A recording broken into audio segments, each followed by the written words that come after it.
Welcome to Common Home Conversations Pathway to 2022, a series by the Planetary Podcast, part of the Civil Society Celebration and Declaration for Stockholm Plus 50, a half-century later after the historic 1972 UN Conference on the Human Environment. In Common Home Conversations, you will hear high-level political and public figures, academics, and influential activists discuss what should be the content of the high-level declaration foreseen for 2022. Our planet faces a myriad of catastrophic environmental challenges, from climate change to widespread biodiversity loss to desertification. The science is clear. The state of our global environment is deteriorating at an unprecedented rate, highlighting the need for fundamental transformative changes across our legal, economic, social, political, and technological spheres. Thus, there is an urgent need to reach a common ground within civil society and around it build a civil society declaration with the potential to be the needed starting point for a paradigm shift towards a safe and sustainable future for our global community. Common Home Conversations is the place to discuss the challenges posed by climate change, as well as possible solutions to help create a stabilized Earth and ensure that the Civil Society 2022 Declaration can be a true game changer. Now, here is your host, founder, and CEO of the Planetary Press, Kimberly White. Hello and welcome back to Common Home Conversations. Today we're joined by Inge Relph, co-founder and executive director of Global Choices. Thank you so much for joining us today. Oh, I'm delighted to be here. So can you tell us about your work with Global Choices? Always happy to talk about Global Choices. About 4 years ago, when my co-founder Sally Rani and I took a look at the climate arena, just to say also that my background is in corporate strategy and in restructuring. And so we sort of took that lens to the climate arena. And we realized that although there's a fantastic amount of really good stuff being done, trees being planted and plastics taken out the ocean and phenomenal innovation, that there was a massive gap when you look at the systems and a huge gap in recognizing how important the Arctic and Antarctic are to the whole of the climate generally. They are indispensable cooling systems for the whole planet and had become really more the purview of the scientists. And we were realizing more and more, looking at the science, just how much impact that was going to have on the whole of the globe and particularly on the most marginalized people. And so we felt that that was something that we wanted to focus on. And we also decided we wanted to do it differently. We wanted to be much more collaborative. We wanted to build an organization that built on feminine values, that was intergenerational, and that really brought head and heart together. So we wanted consciousness and our recognition that we were so dependent on our planet to be central to what we were doing. And so that's really how we set up Global Choices. And the priority for Global Choices really is to raise the Arctic ice crisis to the top of the global agenda and to do it in an intergenerational way and to have the Arctic used as a bellwether. I mean, given that the Arctic is now warming at about 3 times faster than anywhere else on the planet, it's such a bellwether for what we have to do in terms of emissions cuts. And to correlate what's happening there with how deep and how fast we have to make emissions cuts. And then the other piece of it is really to protect the central Arctic Ocean, what we call an ice shield, from further harm. So currently the Arctic is not considered part of our global commons. The issue has been a bit of a point of contention as some countries agree that the central Arctic Ocean qualifies as a global common, while others consider it international waters, with ambitions of future international shipping routes through that region. Now, Global Choices has proposed a moratorium to protect the Central Arctic Ocean ice shield. Could you please tell us more about this and what this moratorium could do? Yes, we felt very much that we needed to reframe the Arctic. I mean, the Arctic has been a wonderful space in many ways when it's all frozen and has been very peaceably governed by the contiguous states. But now that it's melting, clearly there is much more contention for the spoils of the Arctic. And when you reflect on how important it is in terms of global climate stability. I mean, it is the indispensable cooling system for the whole globe. And when you reflect on the impacts of the loss of that Arctic, it makes so much sense to reframe it as a global commons, because it is as important as the atmosphere, as the oceans. And you could argue that, yes, of course, Sami would be affected by the loss of the Arctic, but actually a Samoan would be even more affected, because as the Greenland ice sheets melt and then we change the climate and the circulatory patterns down to the Antarctica and we start having ice melt from the Antarctic and sea level rise, those islands, the small island states, the Caribbean states, coastal regions will be massively affected. I mean, the Samoans will be underwater. So, we're seeing a reframing, and we're also seeing that increasingly people are seeing themselves as global citizens and taking global responsibility for these systems. And I think that's a very welcome development, and we would like to foster that. So technically, it may not be considered global commons, but certainly it has every right to be so, and we will fight for that. And it also sits very comfortably with the 30 by 30 movement, which is to protect these areas. And our take on it is to have a 10-year moratorium rather than saying, let's try and make this a permanent thing. Ideally, of course, we want to make it permanent, but we feel the geopolitics would probably not allow for that at this point, whereas we do think there is a shot at a 10-year moratorium based on the precautionary principle. There is a lot of value add to say we have to allow policy to catch up. We need to allow science to catch up, because there is so much which we're only just discovering. And that we need to foster and model this relationship of a global commons and the global citizen. And we think that the Arctic is a wonderful place in which you can model that. I agree. And I think there is a growing awareness, and people are really embracing the idea of global citizenship. And I think it's important that we recognize the transboundary impacts of our actions, especially from the world's top emitters like the United States. Our actions in one area of the world don't just have local effects, those actions can impact people on the other side of the world. And I think people are starting to finally get to that realization. Absolutely, I agree with you. And I don't think, I like polar bears and penguins as much as anyone, but this is not about polar bears and penguins, although it will help them. But it's really a recognition that, every ton of carbon emitted melts 3 meters square of Arctic sea ice. And then add to that the recognition that this is irrecoverable in our lifetime. Of all the systems we have, the Arctic ice cannot be recovered. And our strapline is you can't plant ice. Once it's gone, it pretty much is gone. And that, I think, is a very stark fact that we have to get to grips with. Absolutely. And I can say for me, the Arctic is near and dear to my heart. I used to live in Alaska, so I've been able to watch how the climate is warming in the region that I love so much. Now, in addition to the issue with sea ice, there is another emerging area of concern for the Arctic, and that's permafrost. The frozen ground spanning vast swaths of the Arctic region is estimated to hold around 1.5 trillion metric tons of carbon. As global temperatures rise, it increases the risk of the permafrost thawing and releasing massive stores of ancient carbon into our atmosphere. The emissions from permafrost thaw could be on par with the emissions from large greenhouse gas emitters, such as the United States, by the end of this century. However, this is largely left out of global climate negotiations.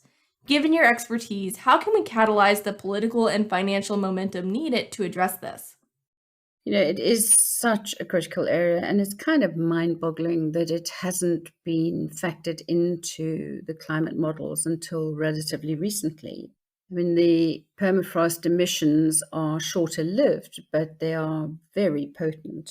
It's, to be honest, not an area that we work directly with. We are very conscious of it in relation to trying to keep to under 1.5. But we're not working really on land-based systems. We're working very much on the Central Arctic Ocean, which is an area beyond national jurisdiction. That said, I'm very heartened to hear that there's $40 million fund that's just been set up, and the Woodwell Center will be managing it, and with quite a few of the Alaskan scientists too, to look at pathways to try and mitigate the damage. Sadly, I think, of course, the war in Ukraine and the alienation of Russia, and given that so much of that permafrost sits in Russian tundra, is going to make it much, much more difficult. So I think they are being realistic from what I can see from their early reports, is that it's not going to be something that you're going to be able to solve necessarily, but you're going to have to look at the mitigation, things like relocation. And also, I think there is an opportunity to start looking at things like the zombie fires. There are some very interesting fire suppressants being developed, which are bio-fire suppressants versus chemical fire suppressants. And, can we put those to good use to actually stop some of the zombie fires, which of course then add further to the carbon emissions? So, as I say, we're not directly dealing with it, but I am glad that it is now getting some real attention.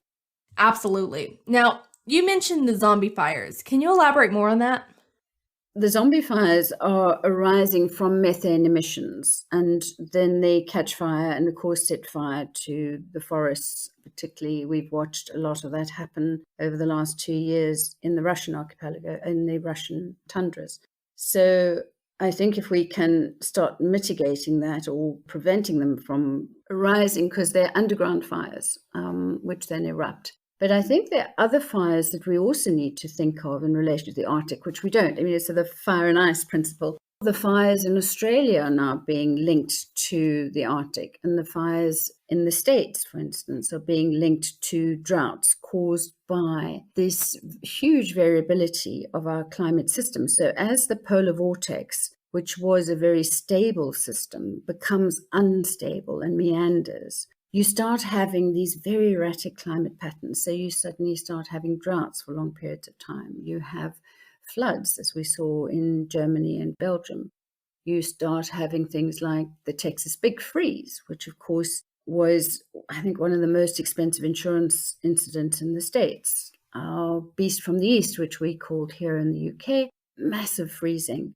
So this variability, and of course the droughts then just make it so vulnerable for fires to spread, as do the winds. There's some very interesting changes in wind patterns and extreme winds, which all you need are those two things to coincide, and then you've got these uncontrolled fires.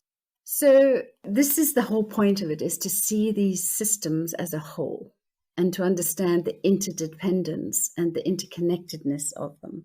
And that's really one of the things that we keep trying to emphasize. Everything is interconnected. Now, throughout your career, you have worked to engage and empower women across the business sector and peace and security. And as you mentioned earlier, Global Choices is female-led and mentor a network of young female climate leaders, the Arctic Angels. Globally, women are disproportionately impacted by the climate crisis. However, women are one of the most powerful change agents and are often overlooked by society. How can advancing gender equality and empowering women help in the fight against the climate crisis? And just to add to this question, can you please tell us a little bit more about your Arctic Angels program? Always thrilled to do that because they are so inspiring.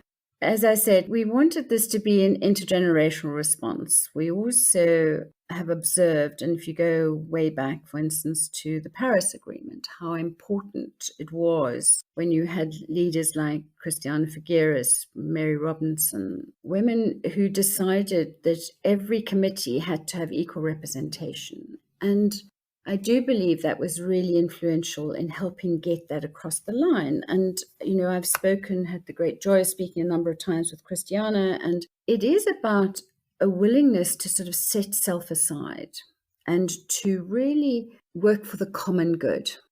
And that, I think, is the energy that we feel is the energy that will get us over the line in terms of climate. So collaboration, empathy, compassion, humility. There is a whole Pulitzer Prize-winning book called The Athena Doctrine, which Gersma and D'Antonio wrote, which says that, it comes to the conclusion that the feminine is the operating system of the 21st century. And by feminine, we mean not just female, we mean the feminine in men too. And we're seeing this leadership coming to the fore in men, particularly men who have daughters, interestingly enough, who suddenly realize, maybe this isn't right, that our daughters don't get equal value. And so it is, as I say, this humility to change and less ego involved, but also a determination to make it better for everyone and for the whole. And I've seen this very visibly in peace building too. You sit around a peace negotiation table and the women want to resolve it for everybody because they want to get back to normal. And the men are still fighting to have the bits that they were fighting for in the first place. So I do think it's terribly, terribly important. Inclusion is really important too. And, the other piece of this is about wisdom. And wisdom, of course, Sophia is a feminine energy. And wisdom is present. And we're seeing this so strongly in the next generation. And at different, every age, wisdom is present. And so that's one of the things we're seeing with Arctic Angels. It's a very juried group and they are amazing. And so we're loving this intergenerational exchange because we're learning as much from them as they might be learning from us. And what we do is we mentor them as best we can and try and avoid them making the same mistakes as we've made, but more particularly also providing real leadership training. So, for instance, they're about to embark on a wonderful 5-week training course on leadership, which really also encourages consciousness and this notion of oneness, but also practical training, understanding, getting briefs, toolkits on the Arctic, the cryosphere, and the science behind the Arctic and why the global commons is so important. But it is something even greater than this, and it comes from Indigenous wisdom, and that is to take a view that we aren't just working for the now or for our present generation. We have to take the long view. And I can guarantee you, wherever these young women find themselves, they are making the sort of difference that we need in the world. And we're seeing it, for instance, with Divya in India. She's now working at the Asia Development Bank. And that voice influences how people see things. And it's this new seeing that we're bringing. And so we try and then provide platforms. So we've just had Alexandria speak at NATO. We have 33 speaking slots at COP, showcasing whether it's COP or UN meetings at central headquarters or places where their voices need to be showcased and need to be heard and put in front of policymakers. So we enable that, which is often something that is very hard for young people to do and to get into. And it's remarkable how receptive leaders can be when you have a well-informed, articulate young woman speaking from the heart. So and you might say, well, how striking it is to have somebody from Uganda, Evelyn, who's one of our Arctic Angels, stand up and say, this is not theory. We're already feeling the impact of the loss of the Arctic in Uganda. We're already feeling the drought. We're already feeling the floods. Please do something. It's up to you, who are policymakers, to make the right choices. That is incredibly powerful. And just thank you to Global Choices and to all of your Arctic Angels for the work you've been doing to help move the needle on this and to raise awareness. It will be really exciting to see where all of your Arctic Angels go and the impact that they're going to have, because I know they're going to go do great things for our planet and for our global community. Thank you. I might also add that, of course, the Global Choices Arctic Angels are female, but we are widening the net to build an Arctic Ice Force because there are so many who want to participate now and add their voice. So we're just about to launch that, which is anybody from any generation who cares about the Arctic and cares about the global commons and cares about the impact that it's having can sign up and become an Arctic ice defender, and to use that acronym to come to the aid of the Arctic. So we are broadening that campaign to bring this bottom-up policy pressure, because we've seen how effective that can be when the global youth climate movement has held feet to fire, and we want to do the same for the Arctic. That's wonderful. Now, in recent years, youth from around the globe have united in demanding leaders go beyond nice words and photo ops and instead listen to the best science and take urgent, concrete action on climate change. Today's youth and future generations will suffer the consequences of our climate inaction. And given that it's their futures at stake, how can the youth gain more of a voice in these discussions? And what do you think are the steps necessary to ensure intergenerational equity? But I think this is what we're trying to do, is to provide platforms for voices to be heard by the people who need to hear them most. So as I mentioned, NATO and COP and Davos and where the policymakers gather. How do they gain more? I think it's, again, equipping them with the facts and also giving them confidence and helping them understand the pathways to being heard, because quite quickly policymakers switch off if they feel they're being attacked. So I think it's more about, and quite rightly, I'm not saying you don't have to present the facts, but how to turn our anger and frustration into supportive, creative solutions, using that energy. And the other piece I think that is really important is that we can now also mobilize these youth voices they've just been incredible. I mean, there's no question that it's held feet to fire and accelerated the whole climate debate. But can we use those same voices to focus on specific things and get specific outcomes like the Arctic, where we start modeling how that voice moves through into policy making? So I think that's really important. And we're beginning to see that too in the Amazon and Indigenous voices. I mean, the absolute horror of how many Indigenous are being killed or displaced by commercial activity. And, the sheer volume of people now who are willing to stand up is huge. And so delivering that message as a collective, I think, is really, really important. And I think this might be slightly controversial, but I also think we need to, and this is what we're trying to do at Global Choices, is to be more of a bridge. So we need to bridge the voices of my generation and older generations and not just create this polarization, oh, you're the baddies, you've created all the problems, we have the solutions, because there are many, many, many, many people on whose shoulders this generation, the new generation, stand, and who have fought for climate for years and years and years. And for whatever reason, their voices didn't get heard either, and they were just as frustrated. So it's not a blame game, I don't think, here. We have to call out, we have to be factual, we have to bridge, but we also have to bridge with solutions, which I think is terribly, terribly important. And I think, yes, of course, there is a lot of greenwashing going on, and we're just finding our way through this transition. But at the same time, we need to encourage and we need to hold a vision that is a collaborative, collective vision for the future. And that requires all of us to get there. And of course, part of that is going back to the original wisdom of the Indigenous. Indigenous knowledge is so essential, especially in the climate realm. Now, Stockholm 50 is quickly approaching. Can you share your thoughts on the Declaration on Our Common Future and how it could potentially help safeguard the Arctic?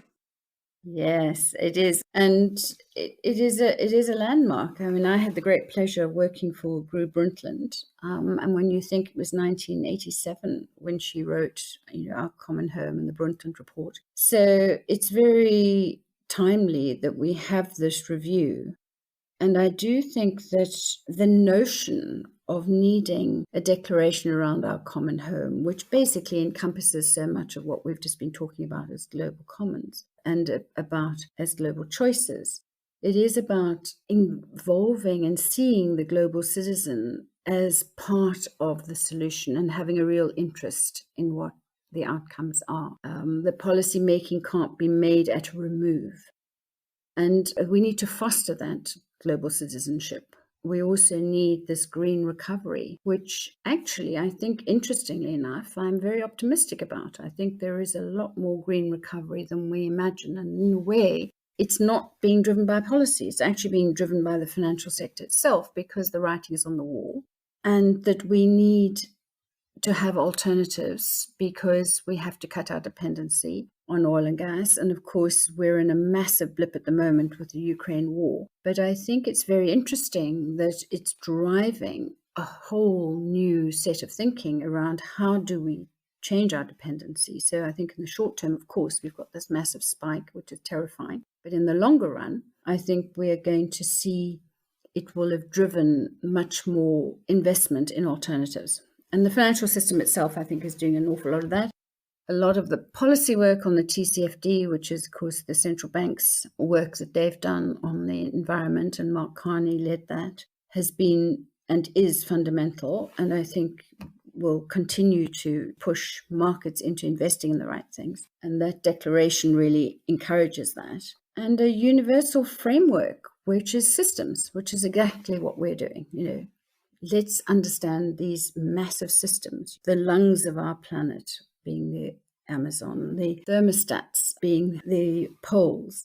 We have to see these as great systems, and we need to find a way to govern them that is in the common interest. And where do we see that in the Arctic? I mean, it's something we're pushing for governance that goes beyond what has been a very good model, which is the contiguous states. But as I said, someone in Samoa is going to be more, the Marshall Islands, going to be more affected than somebody in the contiguous states. So we need to look at inclusion in governance, and we need to look at, what are the legal frameworks for governance that actually use this global commons as its parameters. And that's, I think, is very hopeful. I do think at least it's in the conversation. It might be a very long time in the coming, but it means we can do it. And in terms of the Arctic, we believe we could model this all using the Arctic for a number of reasons. One is that it's an area beyond national jurisdiction, so it's a little easier, but also that it's so critical. We've got the idea, some scientists are saying, is that, within maybe as early as 2030, we might have ice-free Arctic summers. And that is seriously scary. So hopefully this can be a spur to encourage this more holistic view, and that is more inclusive and really honors global citizens as well. Thank you. Before we go, is there anything else you would like to share with our audience? Just hugely encouraged that we have these wonderful podcasts. We would happily share our links. Please get in touch. We're absolutely thrilled to have any support that you can offer, your skills, whether that be in social media or design. And we're very much about collaboration. So thank you for listening even. And thank you so much for even creating these podcasts, because this is how we get the word out. Thank you, Inge. All right, and there you have it. The Arctic and Antarctic are indispensable cooling systems for the whole planet and are now warming about 3 times faster than anywhere else. Some scientists are saying that as early as 2030, we might have ice-free Arctic summers. The Central Arctic Ocean should be considered a global common, just like the atmosphere, Antarctica, or the high seas. It is too important to lose, and the Arctic sea ice cannot be recovered. Once it's gone, it's gone. With Stockholm 50 approaching, it is time for a declaration to safeguard our heritage, our common home. The Declaration for Our Common Future has the potential to catalyze the actions necessary to combat the climate crisis in a way that is fair and inclusive. That is all for today, and thank you for joining us for this episode of Common Home Conversations Pathway to 2022. Please subscribe, share, and be sure to tune in next time to continue the conversation. And visit us at www.theplanetarypress.com for more episodes and the latest news in sustainability, climate change, and the environment.